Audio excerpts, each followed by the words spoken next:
నేను ఒక విషయం గుర్తు చేస్తున్నా. మాకు జరిగిన అన్యాయం రేవంత్ రెడ్డి గారికి తెలుసు. మాకు జరిగిన అన్యాయం రేవంత్ రెడ్డి గారికి తెలుసు. మా జనాభా కంటే తక్కువ రిజర్వేషన్లు వచ్చినాయనే విషయం ఆయనకు తెలుసు. నేను పేరు చెప్పను. ఆయన శాసనసభకి వెళ్లే ముందు ఒక 40 నిమిషాలు ఇద్దరు మా మాదిగ ప్రజలతో, మా మాదిగ ప్రముఖులతో మాట్లాడాడు. ఆయన శాసనసభకి వెళ్లే ముందు, నేను పేరు చెప్పాను, ఓకే, ఆయన శాసనసభకి వెళ్లే ముందు ఒకరికి ఫోన్లో ఒకరిని దగ్గర పెట్టుకొని ఒకరితో ఫోన్లో 40 నిమిషాలు మాట్లాడాడు. ఆయన చెప్పిన విషయం ఏంటంటే, మీ జనాభాకు తగ్గ అవకాశాలు కొంత రావట్లేదు, కొంత తగ్గిపోతున్నమాట, వాస్తవమే, కొద్దిగా మీరు సర్దుబాటు చేసుకోండి అని అన్న. కొద్దిగా అన్నలాంటి వాళ్ళకు కొంత మీరు చెప్పండి అని చెప్పడం జరిగింది. అంటే అర్థం ఏంటి మరిగా? ఆయనకు తెలుసు అన్నట్టే కదా. ఆయన చెప్పిన విషయం 40 నిమిషాలు మా జాతిలో ఉండబడే ఒక బిడ్డను దగ్గర పెట్టుకొని, మా జాతిలో ఉండబడే ఇంకో బిడ్డతో ఫోన్లో 40 నిమిషాలు మాట్లాడిన సందేశం ఏంటంటే, సమాచారం ఏంటంటే, మీ జనాభాకు తగ్గ రిజర్వేషన్ల ప్రాతినిధ్యం దక్కట్లేదు, కానీ మీరు సర్దుబాటు చేసుకోండి. మా జనాభాకు తగ్గ రిజర్వేషన్ ప్రాతినిధ్యం దక్కనప్పుడు ఎవరికి ఇచ్చినట్టు? ఎవరికో ఒకరికి ఇచ్చినట్టే కదా. అంటే మాకు అన్యాయం చేసినట్టే కదా. మాకు అన్యాయం చేసినాం అనే విషయం నీకే అర్థమైనప్పుడు మేమేం చేయాలా?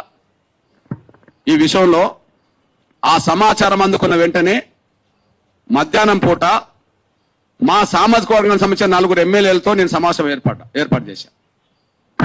మా సామాజిక వర్గానికి సంబంధించిన 4 ఎమ్మెల్యేలతో ఏర్పాటు చేసి, దయచేసి 11% జనాభా మనకు నిష్పత్తి పరంగా రిజర్వేషన్ రావాలి, ఈ విషయాన్ని అసలు ప్రస్తావించండి. రాష్ట్ర ప్రభుత్వం నిర్ణయం తీసుకుంటుందా లేదా కానీ మాదిగ బిడ్డలుగా మీరు ప్రతిపాదించండి అని మాత్రం నేను చెప్పడం జరిగింది. ఇట్లాంటి సమాచారం నాకు వస్తున్నది. జనాభా ఉన్నా కూడా రిజర్వేషన్లు అంతా రావట్లేదని వస్తున్నది. జనాభా తగ్గిన వాళ్ళకు అవకాశాలు ఎక్కువ ఉన్నాయనేసి వస్తున్నది. కనుక దయచేసి మీరు 4 ప్రస్తావించండి. మీరు వర్గీకరణ సూత్రానికి రేవంత్ రెడ్డి గారు అనుకూలంగా ఉన్నందుకు స్వాగతించండి, ఆయనను అభినందించండి. కానీ జనాభా నిష్పత్తి కంటే తక్కువ వస్తున్నందుకు మాత్రం మీరు సూచన చేయండి, తక్కువ రాకుండా చూడండి సూచన చేయండి. మాదిగ ఎమ్మెల్యేలుగా మాదిగ బిడ్డల తరఫున మాట్లాడిన వాళ్ళు అవుతారని చెప్పి నేను మధ్యాహ్నం పూట నేను చెప్పడం జరిగింది.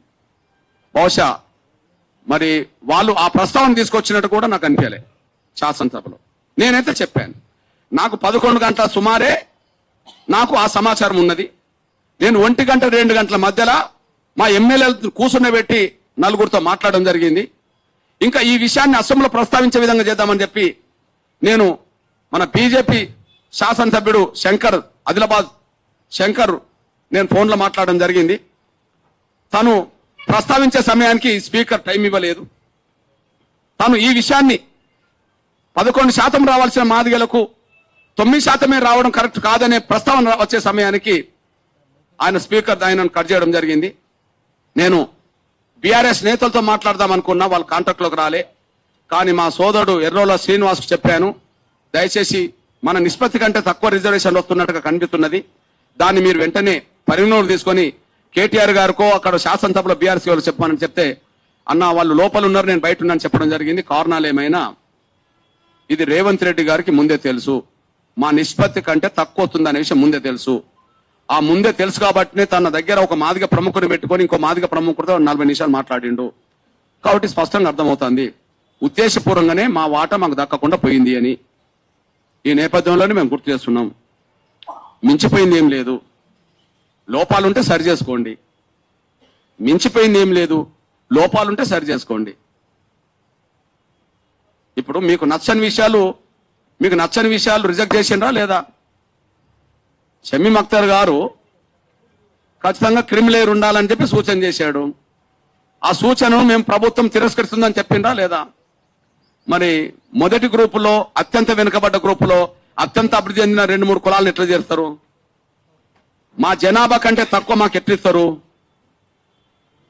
1,10,000 ఉన్న కులానికి 1% ఇవ్వడానికి కొంత కసరత్తు చేసినప్పుడు 1,33,000 ఉన్న ఒక కులానికి సపరేట్ ఇవ్వడానికి ఎందుకు కసరత్తు చేయలేకుండా పోయినరు? మాదిగా మాలలతో పాటు నేతకాన్లకు కూడా కార్పొరేషన్ ఇవ్వాలని చెప్పి వివేకే కోరిండు కదా. మరి ఆ వివేకు మరి ఎందుకు నేతకాన్ వాళ్ళకు సపరేట్ ఇవ్వాలి, వర్గీకరణలో సపరేట్ వాటా రావాలని చెప్పి ఎందుకు అనలేకుండా పోయిండు?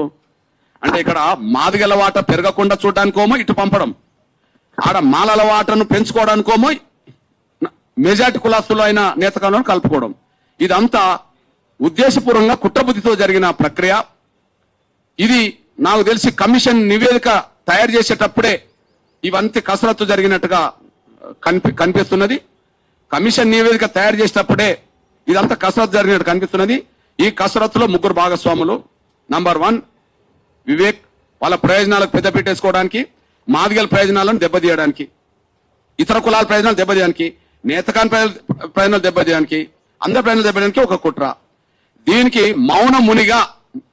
మౌనమునిగా పాత్ర పోషించింది దామోదర్ రాజనరసింహ.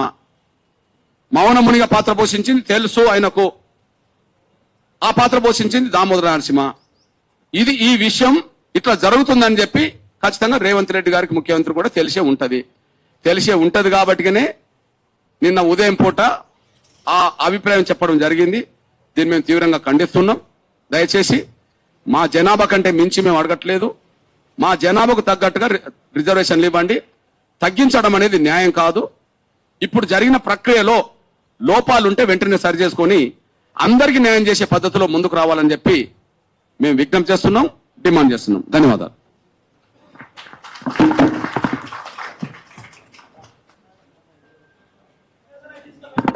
సరే, తర్వాత